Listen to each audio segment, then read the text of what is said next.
வணக்கம் நண்பர்களே. இன்னைக்கு உலகம் இயங்குறது அன்பாலேயோ இல்ல பாசத்தாலேயோ கிடையாது, வெறும் பணத்தால மட்டும்தான். கையில காசு இருந்தா தான் நம்ம நிழல் கூட நம்ம கூட வரும். பணம் இல்லைன்னா பெத்த பிள்ளையும் கட்டின மனைவியும் கூட சில நேரங்கள்ல அந்நியமா தெரிவாங்க. ஒரு காலத்துல ஊருக்கே வாரி வழங்கின ஒரு மனுஷன் ஒரு இக்கட்டான சூழ்நிலையில வெறும் ₹1 கையேந்திர நிலைமைக்கு வந்தா என்ன ஆகும்? இந்த கதையை முழுசா கேளுங்க. உங்க வாழ்க்கையில நடந்த பல விஷயங்கள் உங்க கண்ணு முன்னாடி வந்துட்டு போகும். ஒரு ஊர்ல ரத்தினம்னு ஒரு பெரிய வியாபாரி இருந்தாரு. அவருக்கு சொந்தமா 4 கார், ஒரு பெரிய பங்களா, அப்புறம் சுத்தி எப்பவும் ஒரு 10 நண்பர்கள் இருந்தாங்க. ரத்தினம் ஒரு தர்ம பிரபு. யாராவது வந்து உதவி கேட்டா இல்லைன்னு சொல்லாம அள்ளி அள்ளி கொடுப்பாரு. அவரோட நண்பர்கள் கல்யாணம் விசேஷம் எல்லாத்துக்கும் இவர் தான் முன்னாடி நிற்பாரு. அப்போ அந்த நண்பர்கள்லாம் சொல்லுவாங்க, ரத்தினம், நீங்க மனுஷன் இல்ல, நீங்க ஒரு தெய்வம். உங்களுக்கு ஒரு கஷ்டம்னா நாங்க உயிரையே கொடுப்போம்னு. ரத்தினமும் அதை உண்மையா நம்பினாரு.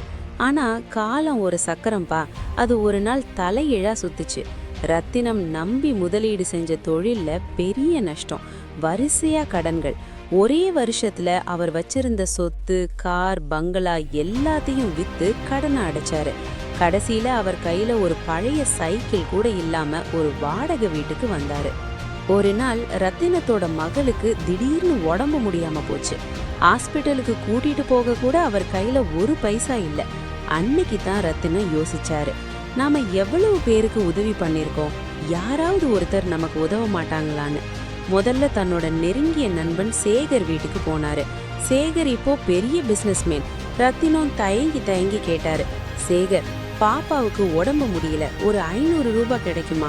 அந்த சேகர் செஞ்ச முதல் விஷயம் மொபைல் போனை பாக்குற மாதிரி முகத்தை திருப்பிட்டு, ரத்தினம், இப்பதான் பெரிய இன்வெஸ்ட்மெண்ட் பண்ணிருக்கேன், கையில ₹1 கூட லிக்விட் கேஷ் இல்லைன்னு சொல்லிட்டு உள்ள போயிட்டாரு. ரத்தினம் அதிர்ந்து போயிட்டாரு. விடாம ஒவ்வொரு நண்பர் வீட்டுக்கும் போனாரு. யாருக்கெல்லாம் லட்சக்கணக்கில் கொடுத்தாரோ அவங்க எல்லாம் இன்னைக்கு ₹10 கொடுக்க கூட மனம் இல்லாம, அப்புறம் வா ரத்தினம், வேலையா இருக்கேன்னு சொல்லி அனுப்பிட்டாங்க. மனசு உடஞ்சு போய் ரத்தினம் ஒரு ஓரமா உட்காந்து அழுதாரு. அப்போ அங்க ஒரு சின்ன பையன் வந்தான். அவன் அந்த தெருவுல பேப்பர் போடுற பையன். ரத்தினம் முன்னாடி ஒரு காலத்துல அந்த பையனோட படிப்புக்கு ₹100 உதவி பண்ணியிருக்காரு. அந்த பையன் ஓடி வந்து, ஐயா, ஏன் அழுகுறீங்கன்னு கேட்டான். ரத்தினம் யதார்த்தமா விஷயத்த சொன்னாரு. அந்த பையன் தான் அன்னைக்கு பேப்பர் போட்டு சம்பாதிச்ச அந்த சொற்ப பணத்தை, ஒரு ₹200 இருக்கும், அதை அப்படியே ரத்தினம் கையில வச்சான். ஐயா, நீங்க அன்னைக்கு எனக்கு கொடுத்தது ₹100, ஆனா அது எனக்கு ஒரு வாழ்க்கை கொடுத்தது.